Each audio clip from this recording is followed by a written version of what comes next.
This is a fundamental aspect of belief and a necessary element of all knowledge and recognition of Allah's clearance of resembling the creation and of Allah's lordship. As Allah says in His book, He created everything and destined it in a detailed way. And He also says what Allah creates is always a decreed destiny. So, the Messenger of Allah ﷺ stated while responding to a question about faith is that you believe in Allah, His angels, His books, His messengers, and the last day, and to believe in foreordainment, preordainment of both good and bad.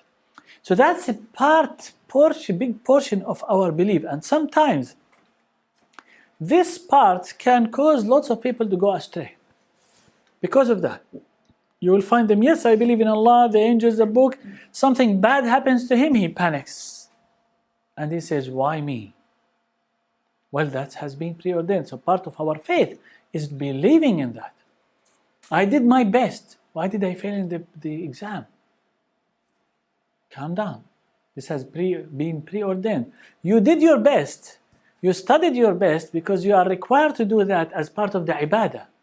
So I'm doing my best, perfecting my means as a sort of worship. Now the results have nothing to do with the means that I did. Results are from Allah Azza wa Jal. Allah Azza wa Jal will create these results for me to happen.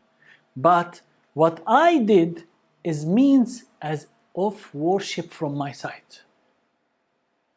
So I'm worshipping Allah Azza wa Jal by studying.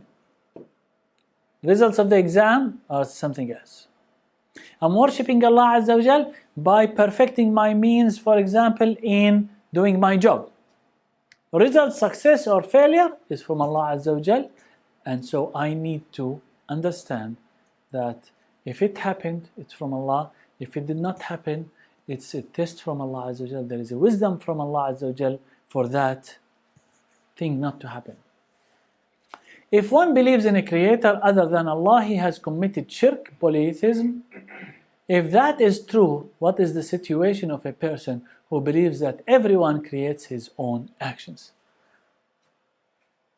Nowadays, if you look at the educational terminologies that they are using about the generation that they want to bring up to life, while educating, for example, the school students or the university students, they say in the new idea of teaching and learning that they want to make a generation that can create their actions. This is their terminology. This is what they actually aim. That we want a generation that can create their action, create new things. They put lots of lines under the word create to make the person feel that he is independent of everything and he can do everything on his own. That's the disaster. The person, when he feels independence of everything, he goes astray. Ibn Abbas said, foreordainment is the unifying thread of Tawheed.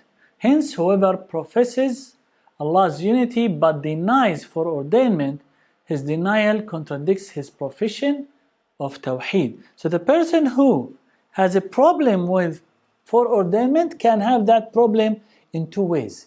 Either in his Aqidah, in his belief, or in his action.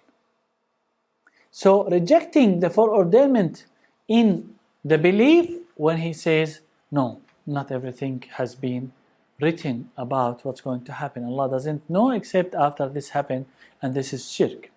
The person might be committing a smaller amount of that by panicking, rejecting what Allah has preordained on him or on her. That's a sort of rejection, but in practice. So these are two types of rejection of the preordainment, which is the first type, which is by denial in the belief. The second is by denial through the action. So the action, the person react towards what's happened can actually mean that the person rejects the concept of preordained. Ibn Umar, for example, was asked about people who said that their acts were not foreordained and that they did them new. He said, tell them that I have nothing to do with them and that they have nothing to do with me. I don't want to see these people who say that our acts are new, nobody knew about it except after we have done them. First, Allah knows things before they come into existence. That means His knowledge is eternal. And that's the absolute knowledge of Allah Azza wa Jal.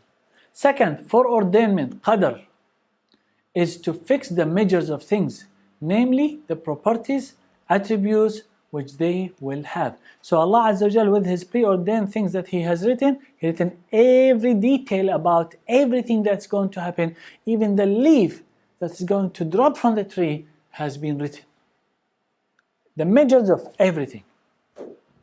This means that creation involves two kinds of pre-measurements: ordaining things as such, or fixing their measures, and doing so before they come into existence. So Allah Azza wa Jal has these two. So He ordained them, fixed their measures, and then doing that, which is fixing their measures, before them existing.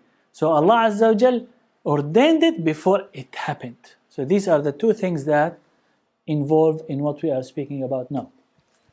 Third, and this is the qadr that is really, as we said, qadr is something that is, what did we call it? What did the Imam Al-Attahawiyyah call it?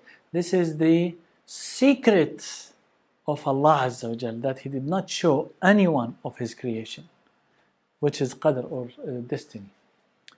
Third, qadr means that Allah reveals detailed information about things before their creation. Reveals detailed information. That doesn't mean force, but the knowledge, the detailed information about what happened before it happens. Therefore, it is not ruled out that some of His servants may know about various things before they are brought into existence, if Allah chooses to tell them such. Lots of people might see something that is in the dream, for example, that's going to happen, and it comes to be. Does that mean what? Is that something, will that Allah Azza wa Jal might allow some of His people, His pious people, to see something that is going to happen in the future, and that Allah Azza wa Jal can show. Fourth, qadr means that Allah is free to decide what to do or to create what He wills, and nothing is incumbent or obligatory upon Him. No one can say, Allah must put me in Jannah. No. Nothing is obligatory on Allah Azza wa Jal. Allah can do anything, and that's the will of Allah. We don't have that free will. Allah Azza wa Jal have that free will. Sometimes things will happen against our will. Can you give me an example? Accidents, sicknesses, our heart beating against our will. Can we control our heart to beat? No. And so on. Things can happen against our will. We might plan, do everything required, with everything that must, so I put everything in place. What happened? Why is the result like this? That's to understand our limitation.